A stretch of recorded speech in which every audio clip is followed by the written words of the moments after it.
Many of us learn the major scale by memorizing letters in a line and then treating all of those notes equally. But we need to know how notes function to inspire interesting melodies. So we're going to look at 3 types of contrasts you can find right in or among the major scale to make your improv more improved. Here's the first one: stress notes and calm notes. Can you hear the contrast of these notes that carry tension and the ones that don't? You can flip it upside down and step out to them.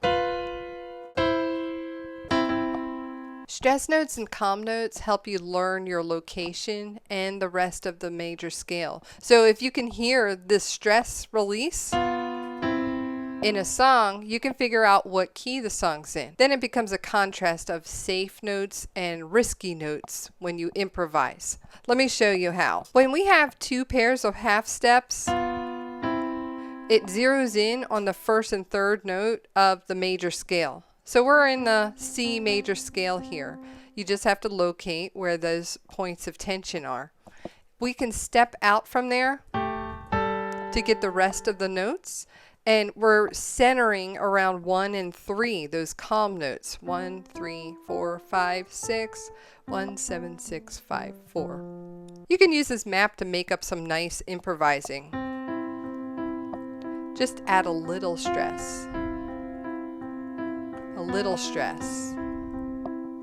And then let's step out.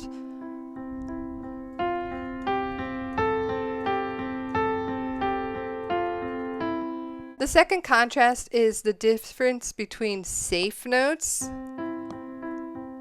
and risky notes that step further away from the center. It helps ground your melodies to go back to 1 and 3, or it helps you recognize that 1 and 3 is too safe and you really want to land somewhere else to make it more interesting. You can figure out the low notes by ear. I like to use the lyrics, "Fly me to the moon." Fly me to the moon. And it has a specific distance between the notes, but you can figure it out by ear. And then you can make up your melodies.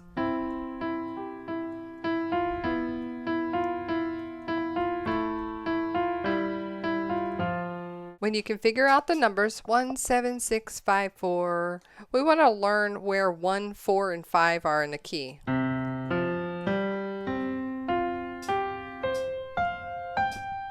Now that we can figure out the notes in the C scale, the third contrast is diatonic and non-diatonic. Diatonic notes are the notes in the C scale. Non-diatonic notes are the ones that we skipped over on the way up. We skip these 5 keys. You can contrast them to any note in the major scale, but they can resolve to the 1, 4, and 5.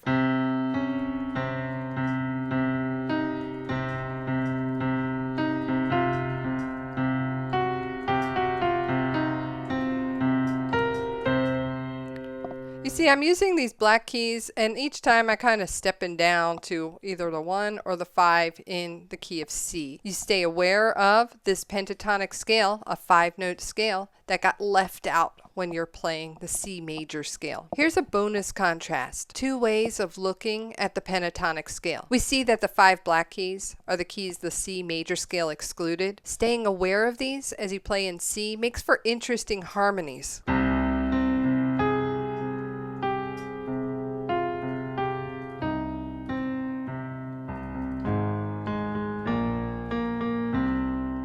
But you can also view it as its own scale. The G-flat major scale contains the G-flat pentatonic scale. It's just the major scale with the 4 and the 7th note removed.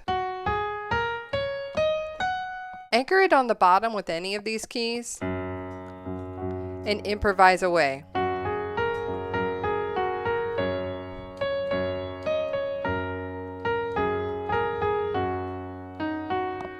Make sure you use some interesting rhythms. I like to steal them from other songs that I like.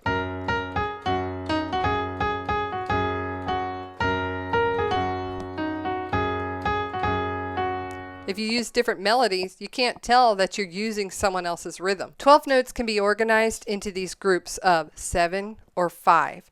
and you can use them any way you like. I like thinking inside the major scale because you can use scale degree numbers to quickly identify a bass line, like 1, 5, 6, 4. But it leaves the creative space for me to harmonize without locking into specific chords. But I also like to use a modified music staff to write melodies out exactly in letters. These are all different tools to explain music. Different genres are served better by different tools. So it's not so much about what's right or wrong, it's the best tool for the music you make.